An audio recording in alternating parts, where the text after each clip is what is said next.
Good evening, everybody, and welcome to the most fun you can possibly have with one finger in 20 minutes. Yep, that's right, it's time for another game of one2win. It's that point of the week where it works in the past for most of us, and we can sit back, relax, and give our brains a poke and see what dribbles out. That's right, this is one2win, and my name's Mike Torrejon. And I'm the man in the middle for this meeting of masterly minds. I'm going to be serving up 12 freshly baked questions. Where am I? Questions, and hopefully you'll be able to give me 12 right answers. Well, you don't have to, though, because whomever rises to the occasion and gets the most questions right in the shortest possible time will come out on top. Tonight we're playing for $50, which I'll shop in 3 ways. There's a 25 chunk to the first place winner, 15 for the second place, and if you back the bronze place, the bronze medal, 10 will be winging its way to you. What's more, there's no elimination in this game, so keep on playing. If you get a question wrong, because you never know how you've been done until the end, you're always in with a chance of pocketing a prize. Also, you can change your answer as many times as you like within the 10-second time limit for each question, but it's only whatever you've settled for. When the time's up, that will count. We're not expecting you to pull off such heroics by yourself, though. So if you spot this yellow icon at the bottom of the screen, then you, good sir, madam, body beyond the binary, are in possession of some of one2win finest binoculars.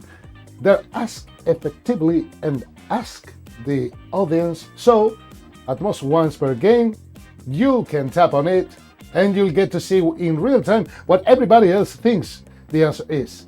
Pretty handy, but only if you think you can trust the crowd. The power is in your head.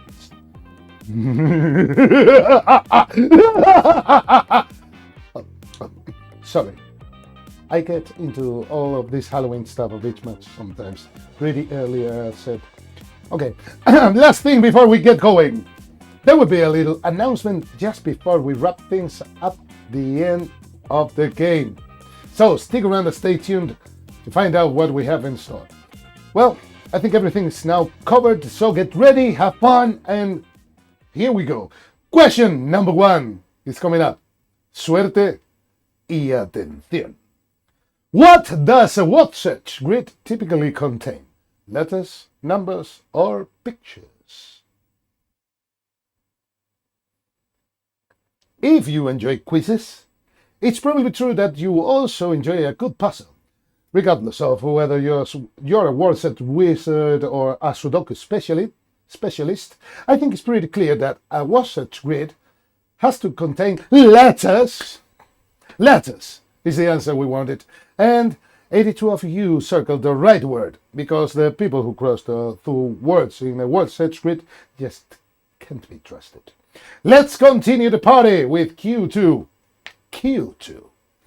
Which holiday was celebrated this Monday in Canada and will be celebrated next month in the USA? Canada Day, Independence Day, Thanksgiving.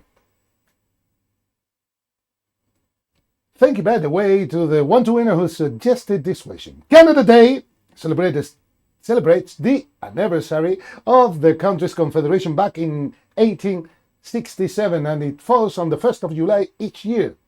Independence Day comes not too long afterwards, on the good old 4th of July. That can only leave Turkey Day. While nobody's totally sure why Canadians celebrate Thanksgiving earlier than Americans, the main theory is that the holiday falls earlier in Canada because up there they harvest their crops earlier due to the colder climate.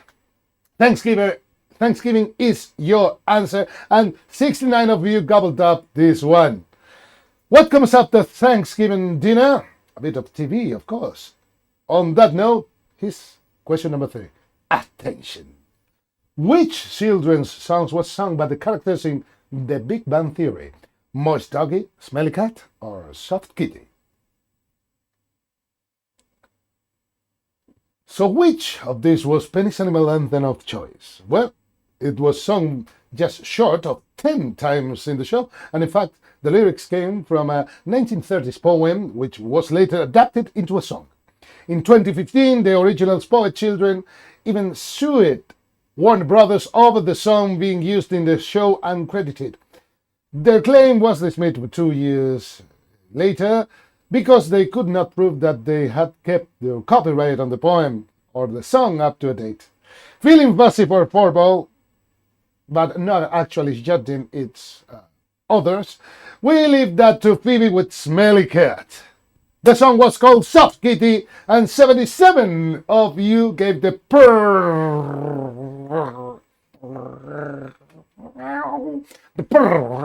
perfect answer here. And let's hope you're feeling good about question number 4. Here it is. Q4. Attention. In 2029, which company released a new phone, a short-lived cell phone? Fitbit, Garmin, TomTom. Which of these companies briefly branched out into the cell phone market? The new phone was essentially a smartphone and GPS device rolled into one. Just a year after its launch, the company announced that they would no longer be making that product. But who could navigate their way to phone's prosperity? Well, the clue's in the name here. Because there's fairly popular set nav out there which is called the Newbie, which is made by Garmin. Garmin, that's who. So it's no surprise that they're also behind the Newbie phone. Garmin's the answer, and 70 one2winners are definitely going places with another right answer. Let's do a new turn and move on to something completely different as we play Q5. Q5. Which singer fronts the Imagination Library book Gifting Sheen? Carrie Underwood, Dolly Parton, or Garth Brooks? While it's been in the news quite a bit recently because California has come the 15th state to join it, the Imagination Library program has been going since 1995. Each kid who is enrolled onto the scheme will receive a free book each month from the time they're born right to the age of 5. And it's so funded by the participating state and local governments. The founder of the program wanted to inspire a love of reading at a young age, regardless of background or income.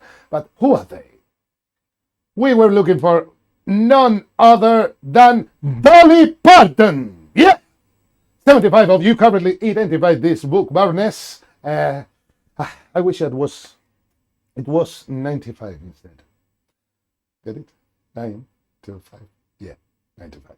Anyway, let's lean into the next question. Question number 6. Attention.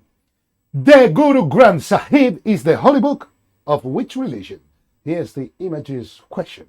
There you go. Select the card one. The interesting thing about the Guru Granth Sahib is that it's considered to be living by followers of this religion because it's said to be the eternal word of God. So it should be treated with the same respect as a human should get. Get into any Gurdwara and you'll see the Guru Granth Sahib placed prominently on a platform beneath something that looks like a large ornate shelter. The rules don't end here, though. Followers of this religion need to make sure that their heads are not higher than the book, and they must never turn their backs on it. I can reveal that the Guru Granth Sahib is the holy book of Sikhism, which is represented by the Khanda, the symbol in the top right. This one.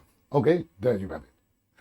42 one2winners managed to stick out of the right answer. Here, bravo. Why do I say bravo? I'm Spanish. Bravo to you all. We're in the middle of now, and it's time to face question number 7. There we go. Which of these contains keratin? A goat's horns, a human's hair, or both? Keratin is a pretty versatile material, and it appears in many places. But which of the options we gave you are among them? Well, our hair is 95% keratin, and the cells in the follicles, that's the bit where the hair meets the head, absorbs the keratin. Okay, I've got no hair in my head, but in my face, I got lots of. Okay, Jesus is making fun of me. Okay. The place where the hair meets the head absorbs the keratin to give hair its glossiness. People with naturally frizzy hair produce less keratin, which is why many hair products on the market come with a bonus keratin kick. How about the goat's horns? Well, the core of the horns is made of thick lip bone, but how about the coating? It's our good old friend keratin again. Yep, the coating remains firmly attached to the bone throughout the goat's life, providing protection and allowing the animals to defend themselves using their horns, safe in the knowledge that the keratin is always going to stick around. Therefore, the answer we wanted here was both. Note not 60 of you got the one right. Can you tell? I'm in preparing things. I don't want to say this. I hate you. Okay, let's head from the mountains to the desert. Now, as we play question number 8. Here we go. What is the most populous emirate of the United Arab Emirates? I don't know how to talk. Abu Dhabi, Dubai, Sharjah. Just like the United States consists of 50 states, the United Arab Emirates consists of 7 emirates housing 10 million people, almost 95. What? Emirates, okay. Almost 90% of which were born in the country. Sharjah is only about 1,000 square miles in size, but it still manages to squeeze in just short of 2.5 million people. That may seem like a lot, but it's not as many as Abu Dhabi, the largest emirate by area, which is home to 2.8 million people. Dubai only occupies just the 5% of the country's area, but doesn't stop it from being home to over 4 million people and being the most populous emirate. It's clear that your knowledge didn't desert 65 of you on this one. We're nowhere near ready to say Dubai just yet. So let's move on to cue number 9. Attention. Which of these Disney movies starred the late Angela Lansbury? Bedknobs and Broomsticks, Mary Poppins, or The Aristocrats? This week saw the sad passing of Angela Lansbury, one of the last surviving actresses from film's golden age.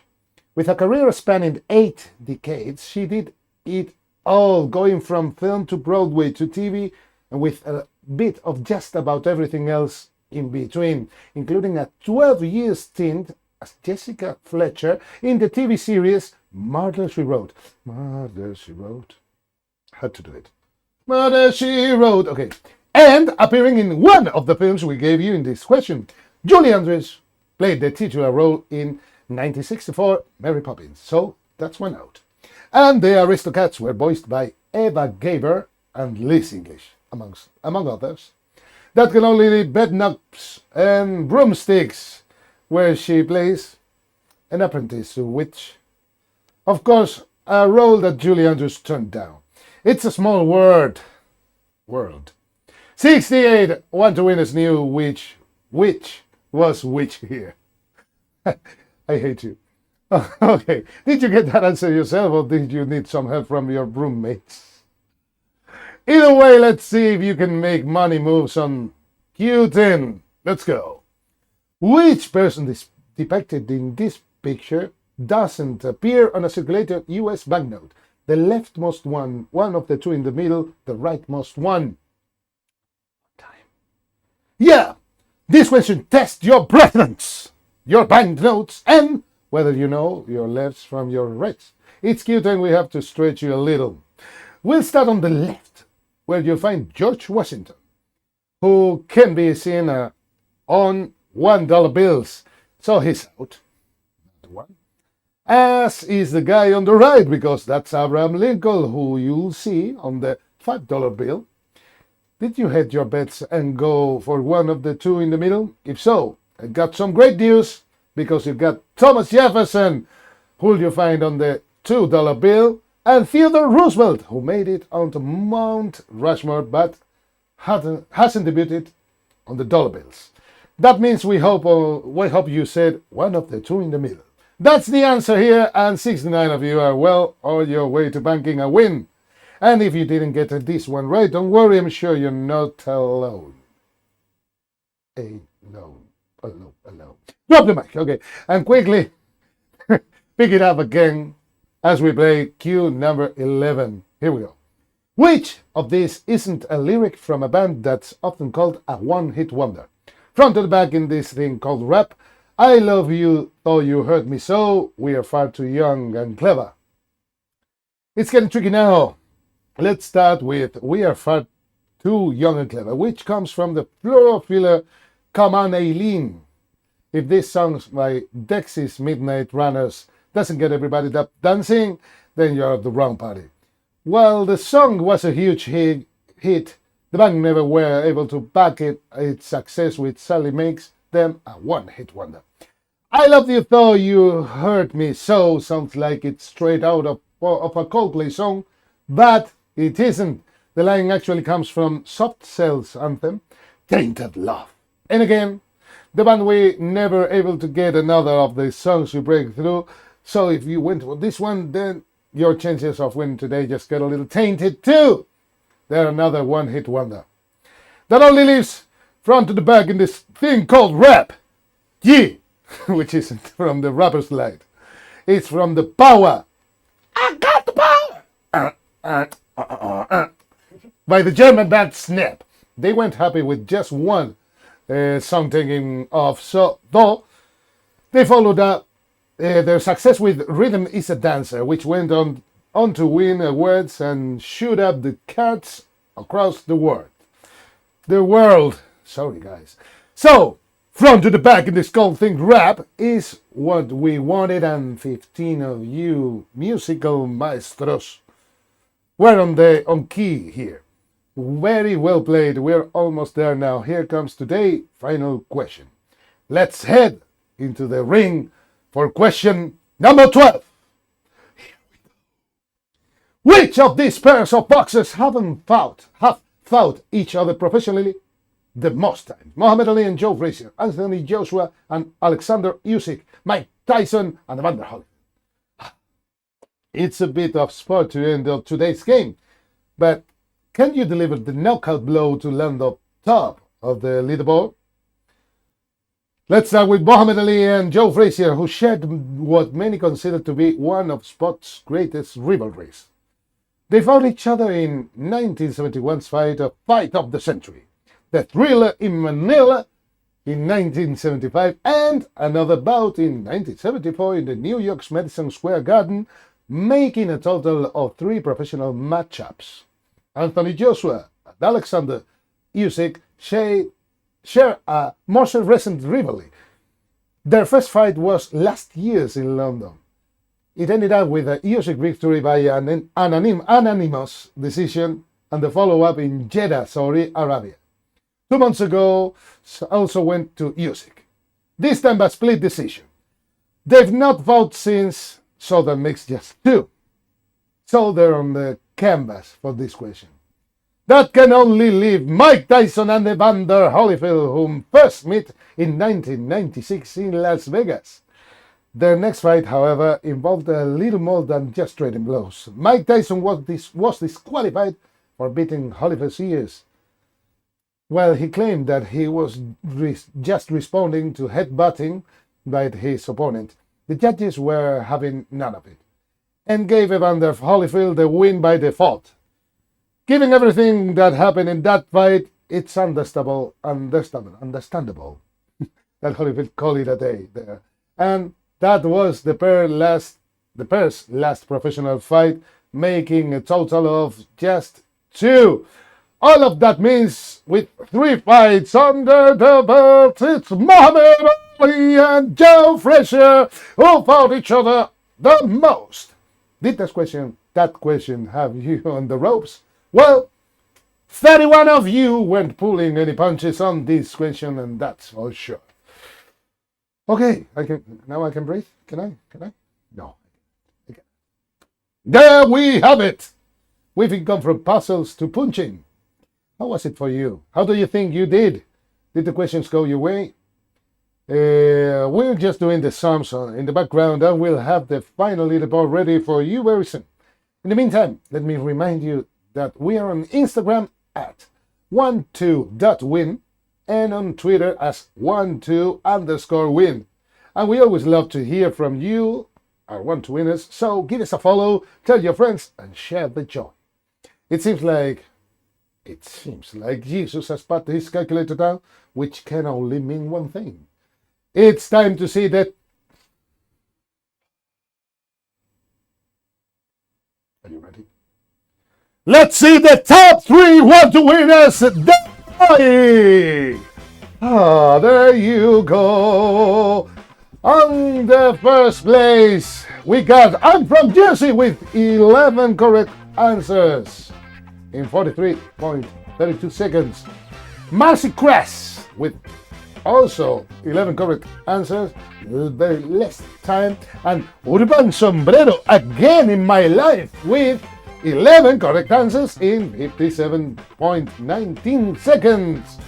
Yeah, congratulations, and congratulations to the 10 more people following these guys. If you're in the top 10, I'll tell you now. Then we have 3 more names entered the one2win history books. 3 more of you will be able to say forevermore that you won one2win. Don't forget that if you finish in the top 10, that's what I was saying, some binoculars are yours, which is a pretty good day's work. You can use them on any future one2win game, even one of the Spanish game if you're feeling exotic. Yeah, come with me on Sunday, please. No matter how you did or where you finished, we hope above all that you have some fun with us today and maybe even learned something new. It's announcing time. It is. Is it? We got to say this. Okay, we'll be back next Friday with another English game. Well, actually, it won't be just another English game because we'll be celebrating the first anniversary of one2win in English. Yay! 1 year making this. Yeah, in English. Yeah, like it. It's the people. My people can hear music. Yeah. Woo! I'm dancing. That means that you can expect even more fun and a few surprises thrown into. We'll be beaming a survey to your screens when we wrapped up the show, and as always, we would love it if you could take time to fill it and let us know what you thought of today's quiz. At the end of the day, this is your game, so we want to make it as brilliant as it can possibly be.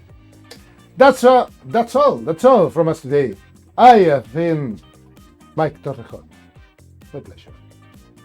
And it's been a pleasure for me and for Jesus Gran PC to take you on today's trivia tour. Have a great weekend, and we'll see you right here at the same time next week. Stay safe, stay awesome, and most important, stay you. And I don't know what to say. Sayonara. Have fun, guys.